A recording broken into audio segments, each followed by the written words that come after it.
The steam rose slowly from the 2 coffee mugs in my hands, filling the quiet kitchen with the rich scent of dark roast. It was 7 in the morning on a rainy Seattle Tuesday. I turned around, smiling, ready to hand the blue ceramic mug to my wife of 7 years. Chloe was sitting at the breakfast bar. She wasn't looking at her phone and she wasn't looking at me. She was staring straight ahead at the stainless steel refrigerator, her hands tightly folded in her lap. "Here you go, honey," I said, setting the mug down beside her. "Extra oat milk, just how you like it." She didn't reach for the cup. Instead, she took a long, sharp breath that made her shoulders rise and drop. "Ethan," she said softly, "we need to talk." That phrase always makes a man's stomach drop. I pulled out the bar stool next to her and sat down, my knees brushing against hers. "What's wrong? Is it your mom again? Or something at the firm?" "No," Chloe replied, finally turning her brown eyes to meet mine. There were no tears in her eyes. Just a cold, flat distance that sent a sudden chill down my spine. It's me." "What do you mean?" I asked, forcing a small chuckle to cover the sudden panic in my throat. "We're fine. We just talked about our anniversary trip to Hawaii last night." "I was pretending, Ethan," she said, her voice completely even. "I've been pretending for months. I feel like I'm suffocating in this house, in this routine, in this marriage. I don't know who I am anymore." My mind raced, trying to catch up to her words. "Chloe, if you're stressed about your promotion, I can take time off. We can travel. We can." "I need a break," she interrupted, cutting me off clean. "A break?" I repeated the word as if it were a foreign language. "Like a vacation?" "No," Chloe said, shaking her head. "I need space. I need solitude and quiet to figure out my life and my career. I love you, Ethan, but I need to leave for a while. I need to find myself." "Leave?" The chest pain hit me hard then, tight and suffocate. "You want to move out?" "Just for a little bit," she whispered, putting her small hand over mine. "Please, Ethan. If you love me, don't make this harder than it has to be. Don't fight me on this. I just need room to breathe." I looked into the eyes of the woman I had cherished since college. I thought of the long hours I worked as an architect to build this home for us, the compromises I made so she could climb the corporate ladder at her marketing firm. I thought her unhappiness was my fault. "Okay," I choked out, my voice cracking under the pressure in my chest. "If you really need time to clear your head, I won't stop you." "Thank you," she said, leaning in to kiss my cheek. Her lips felt icy against my skin. "I knew you'd understand." That very night, I watched her pack 2 large suitcases. She swore up and down that she just wanted quiet, that she was renting a small, simple Airbnb near the waterfront to write and reflect. "I'll call you in a few days," she promised at the front door, pulling her coat tight around her. "Don't follow me, Ethan. Please give me total space." "I promise," I said, watching her drive away into the Seattle fog. For 3 days, the silence in our home was deafening. I couldn't eat. I couldn't focus on my blueprints. I spent hours sitting in the living room, staring at her empty makeup table, praying that she would find the peace she was looking for and come home to me. I felt like a failure of a husband. On the 3rd evening, my brother Julian called, begging me to leave the house and get some fresh air. I finally agreed, grabbing my jacket just to drive around the city and clear my own head. It was 8 in the evening when I stopped at a red light in downtown Seattle, right outside the glowing facade of the Grand Hyatt Hotel. The ground floor restaurant was famous for its glass walls, offering a crystal-clear view of the fine dining area inside. I glanced over casually, but my eyes locked onto a table right by the glass. My heart stopped beating entirely. There was Chloe. She wasn't in a quiet Airbnb staring at a notebook. She was wearing a glamorous red silk dress I had never seen before. Her hair was styled perfectly and she was laughing, a loud, intimate laugh that I hadn't heard in years. Sitting directly across from her, holding her hand across the white tablecloth, was Marcus Sterling, her billionaire boss. I sat frozen in my car as the traffic light turned green behind me, cars honking angrily as they passed. Through the clear window, I watched Marcus lean over and whisper something in her ear. Chloe giggled, pulling his hand to her cheek. The quiet house, her sad voice, her claim of needing to find herself, it all rushed back into my mind at once. The silence of my empty home didn't feel peaceful anymore. It felt like a massive, disgusting lie. The shock in my chest quickly turned into a cold, sharp rage. I pulled my car over to the curb, 2 blocks away from the hotel, my hands trembling against the steering wheel. I dialed my brother's phone number. "Ethan?" Julian answered on the 2nd ring. "Are you okay? You sound like you've seen a ghost." "I just saw Chloe," I said, my voice shaking. She isn't at some quiet rental trying to find herself, Julian. She's at the Grand Hyatt restaurant with Marcus Sterling. They were holding hands and laughing. Julian went silent for a second. Her boss? Are you sure, Ethan? I'm staring at them right now through the window, I muttered, gripping the steering wheel tight. She lied to my face. She looked me in the eye and told me she just needed space to breathe. Listen to me very carefully, Ethan, Julian said, his legal instinct kicking in instantly. Do not go in there. Do not make a scene. Drive home right now, lock the doors, and log into your online banking accounts. We need to check everything before she realizes you know. Check what? I asked, my heart pounding against my ribs. If she's planning an exit, she might have already started moving money, Julian warned. Log on right now. I'm coming over to your house. 20 minutes later, I was sitting at my dining table with my laptop open. Julian rushed through the front door, tossing his leather briefcase onto the chair. Show me the joint accounts, Julian said, standing right behind my shoulder. I clicked on our savings tab and my jaw dropped. What the hell? There was $50,000 in here last week. Now there's only $5,000 left. Look at the transaction history, Julian instructed, leaning closer to the screen. Where did it go? I scrolled down through the recent transfers. She transferred $15,000 3 days ago to a private account under her maiden name. Then another $20,000 yesterday. Check the property records and recent mail too, Julian said. Did anything come to the house recently? Wait, I said, pulling out a letter from my desk drawer that had arrived yesterday. This came from a luxury high-rise downtown, but I didn't open it because it was addressed to her. Julian tore the envelope open without hesitation. He scanned the document, his eyes narrowing. It's a condo lease. A penthouse downtown. And look at the guarantor line, Ethan. Sterling Media Marketing signed off as the guarantor. Marcus paid her deposit. A wave of nausea washed over me. She didn't just want a break.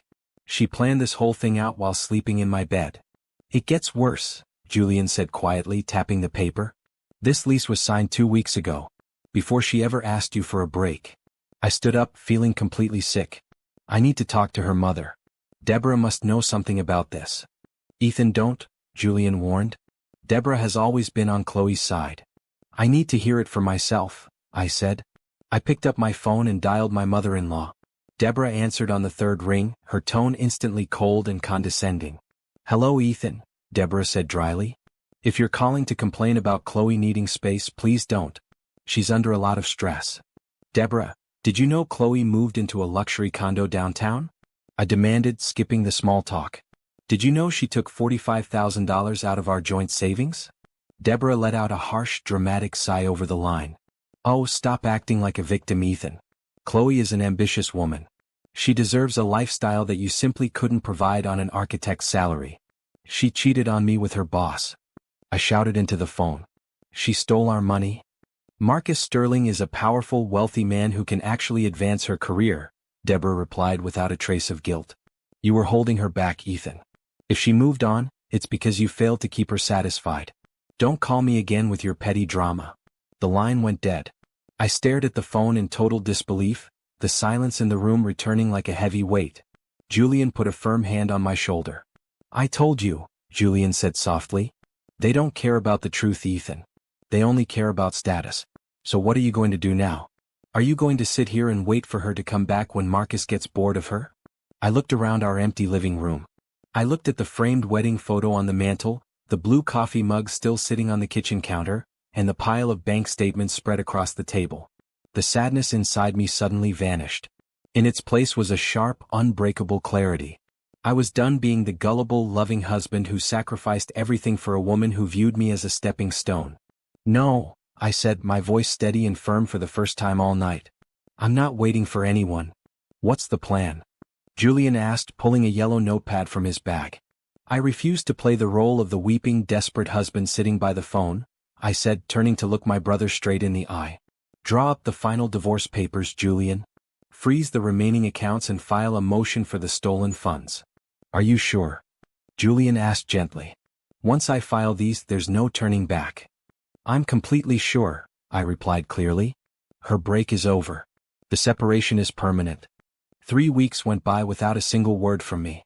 I spent that time working closely with Julian, securing our financial records, locking down my personal business assets, and documenting every transaction Chloe had made from our joint accounts. Then, on a rainy Thursday morning, my phone lit up with a text message from her. "Hey Ethan. I think it's time we sit down and talk. Coffee downtown?" I stared at the screen, a cold smile touching my lips. She thought I was still sitting at home, miserable and waiting for her permission to speak. "I'm meeting her," I told Julian over the phone as I packed my leather briefcase. "Do you have the documents ready?" Julian asked. "Don't let her manipulate you, Ethan. She's going to try to play the victim." "She can try," I said softly. "I'll see you at the office afterward." An hour later, I walked into the quiet corner coffee shop downtown. Chloe was already sitting in a leather booth near the window, wearing a white designer trench coat, holding a warm latte. She looked polished, relaxed, and entirely pleased with herself. "Ethan, you look good," she said, offering me a sweet, practiced smile as I sat down across from her. "I'm doing fine, Chloe," I said, setting my briefcase on the bench next to me. "How have you been?" She took a slow sip of her coffee, leaning forward with an airy, delicate sigh. "Honestly, my journey of self-discovery has been so healing. I really feel like taking this break was the best thing for my mental health and my growth as a person. I'm finally finding out who Chloe really is." I sat in complete silence, watching her perform. Her voice had a soft, rehearsed tone, like she had practiced her little speech in front of a mirror a dozen times. "That's great," I said dryly. "And how is your quiet rental going?" "It's peaceful," she lied without blinking, giving me a sympathetic look. "I know this space has been hard on you too, Ethan. But I think we needed this rough patch to test our foundation. I'm open to discussing how we can slowly start rebuilding our connection." She reached across the table, placing her soft hand over mine, expecting me to squeeze it with relief. She genuinely believed I was going to beg her to come back home today. Instead, I pulled my hand away and pulled open the zipper of my leather briefcase. "Ethan?" she asked, her delicate smile wavering slightly. "What are you doing?" I reached into the bag, pulled out a thick blue legal folder, and slid it directly across the polished wooden table. It landed right next to her coffee cup with a heavy thud. "What's this?" she asked, frowning as she pulled her hands back. "Read it," I replied, keeping my voice completely flat and calm. She hesitated, her painted fingernails hovering over the cover. Slowly she flipped open the first page.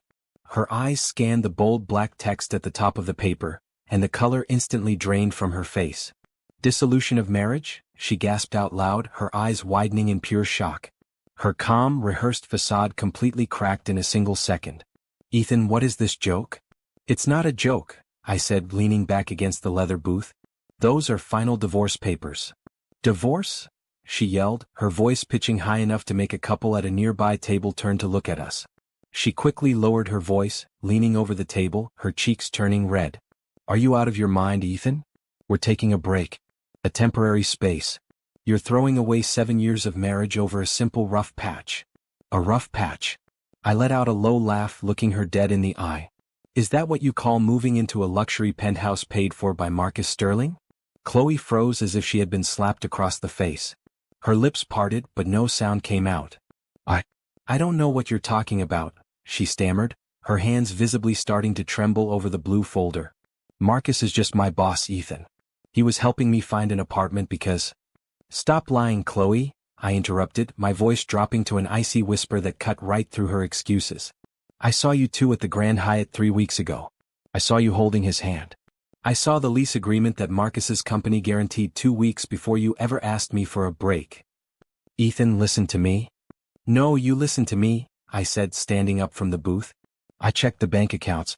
I know about the $45,000 you transferred into your private account while telling me you were suffocating in our marriage.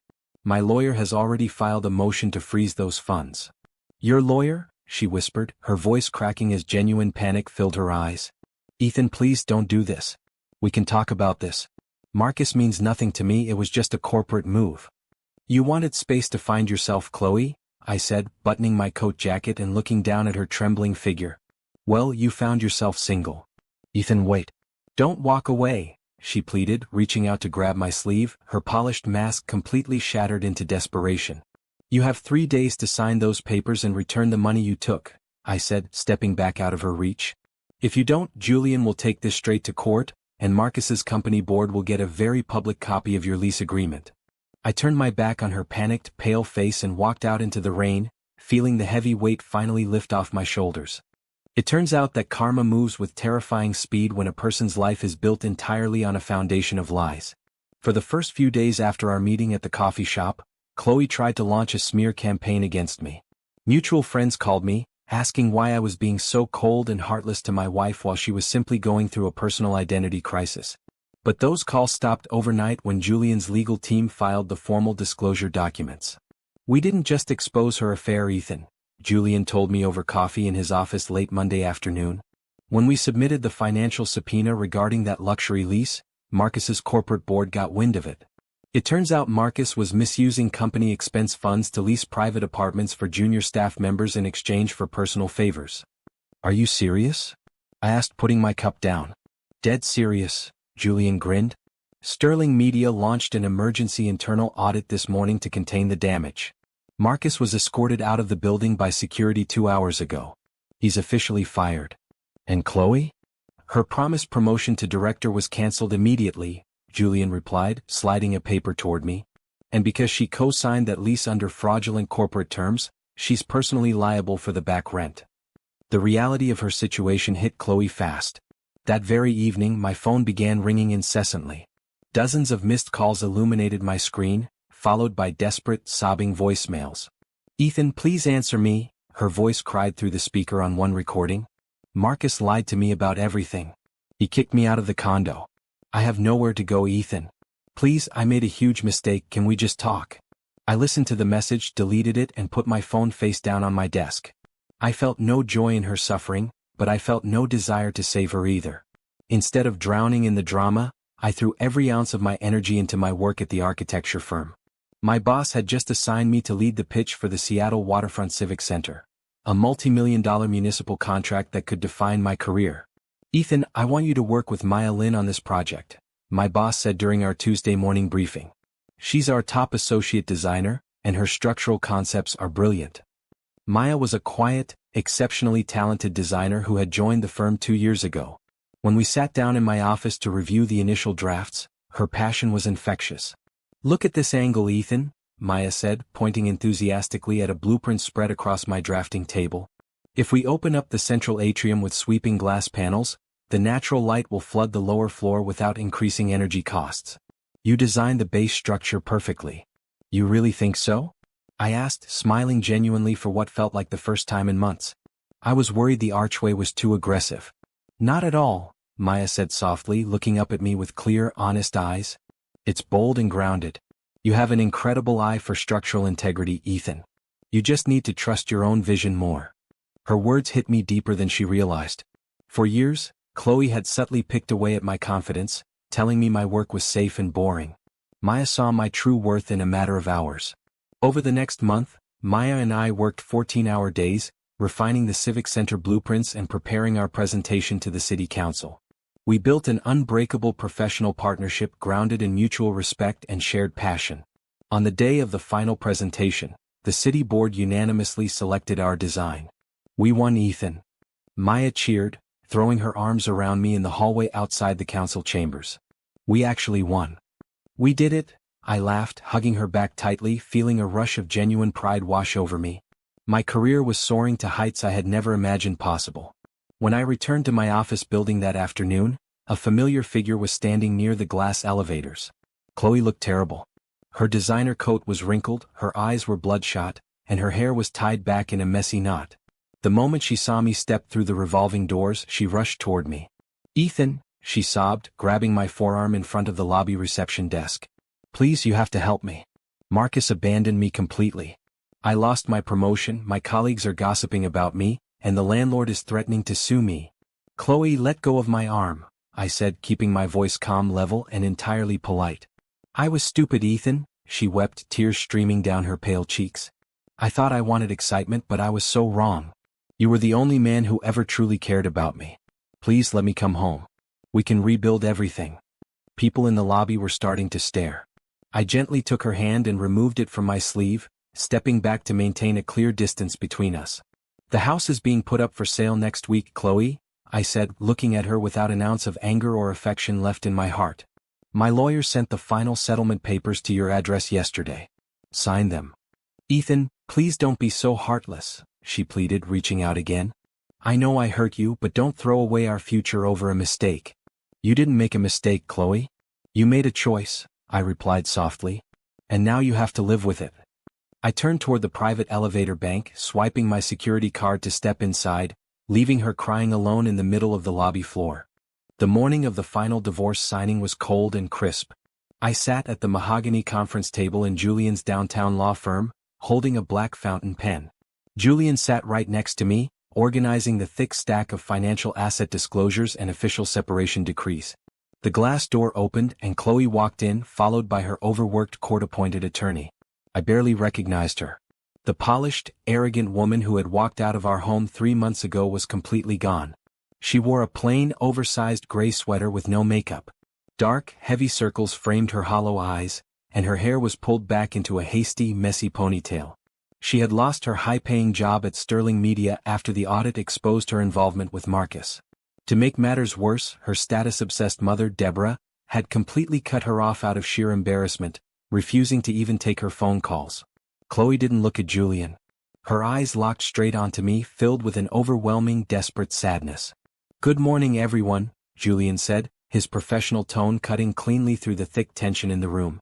"We are here to finalize the dissolution of marriage between Ethan Vance and Chloe Vance. All joint assets have been liquidated, the stolen $45,000 has been accounted for in the property division, and both parties have agreed to the terms." Chloe's attorney cleared his throat nervously. "My client has reviewed the documents and is ready to sign. However, she requested a brief moment to speak with Mr. Vance." "No," Julian said immediately, shaking his head. "We are here to sign the legal papers. Personal discussions are entirely unnecessary at this stage."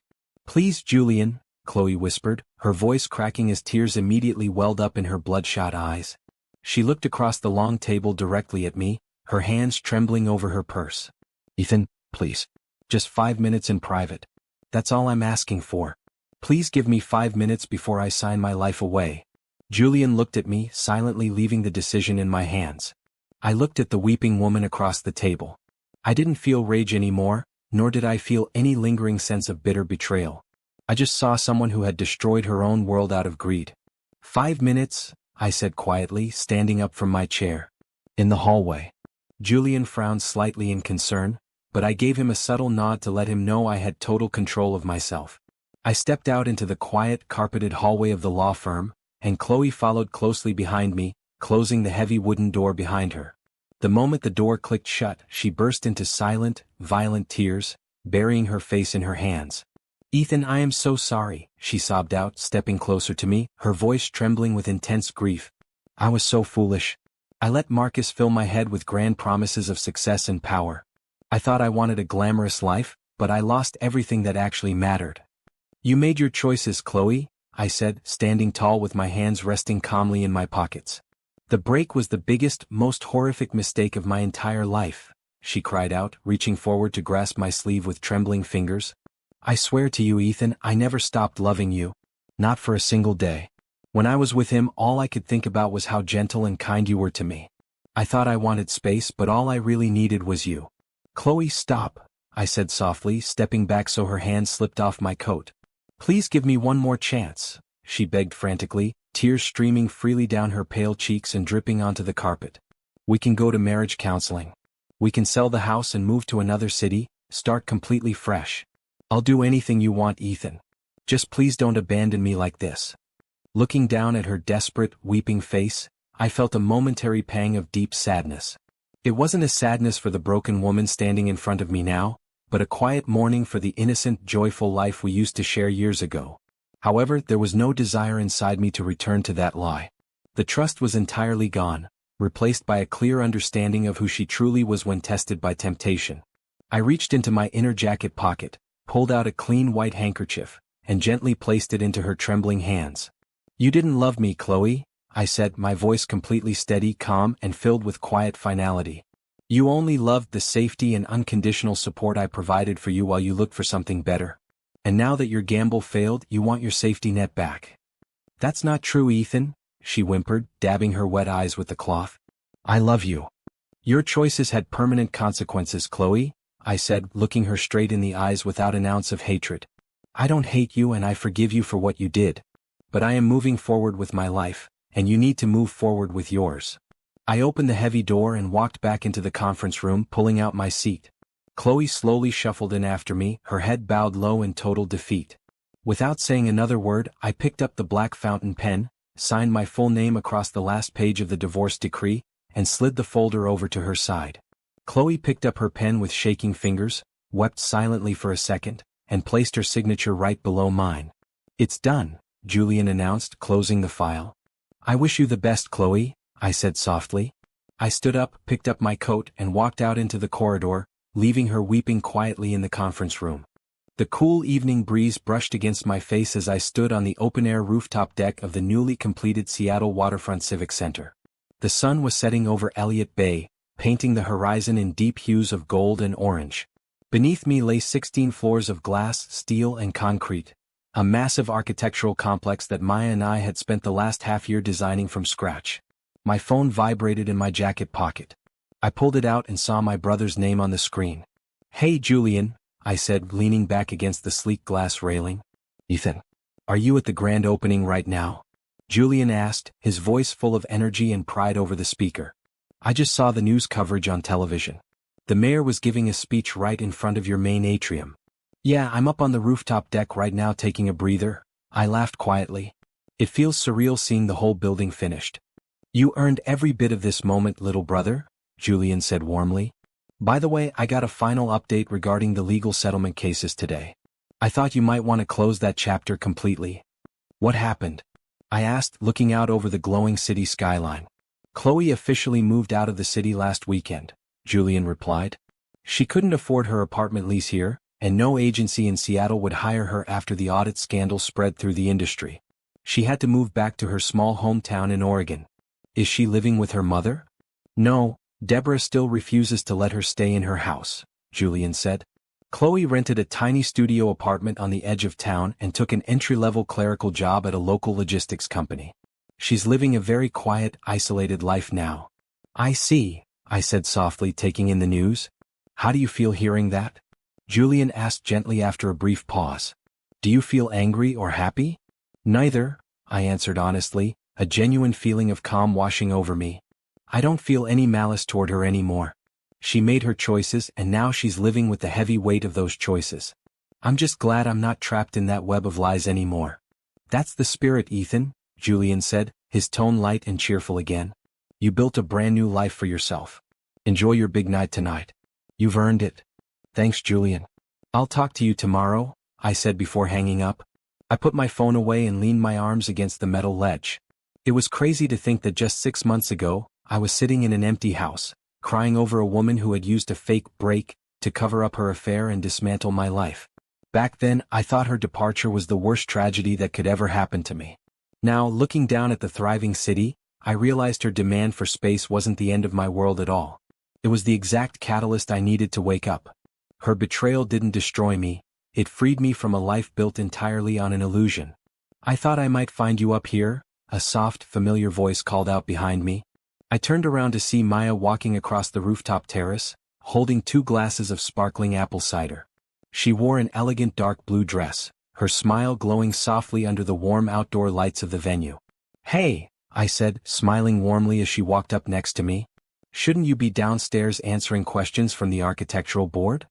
I gave them my pitch on the eco-friendly roof design, but then I slipped away. Maya chuckled, handing me one of the crystal glasses. "Besides, the head architect deserves a quiet moment to admire his absolute masterpiece." "Our masterpiece," I corrected gently, clinking my glass against hers. "I couldn't have done a single frame of this without you, Maya." Maya looked at me, her clear, honest eyes searching mine with genuine warmth. "You know, Ethan, when we first started working together 6 months ago, you looked like you were carrying the entire world on your shoulders." "I probably was," I admitted, taking a small sip of my drink. "I was fighting so hard to hold on to something that was already completely broken." "And now?" she asked softly, stepping closer beside me as the cool wind lifted her dark hair. "Now I feel completely free," I said, looking out at the glittering lights of the Seattle skyline. "I realized that sometimes you have to watch your whole world fall apart just to realize you were building it on the wrong foundation." Maya smiled, a deep, beautiful expression that promised a genuine, bright future together. Not built on control, secrets, or ambition, but on mutual respect, honesty, and true partnership. To brand new foundations, Maya said softly, raising her glass toward mine. To brand new foundations, I repeated. I took a long, deep breath of the fresh evening air, feeling the cool breeze fill my lungs. For the first time in 7 years, my life was entirely my own again. I felt lighter, stronger, and truly at peace,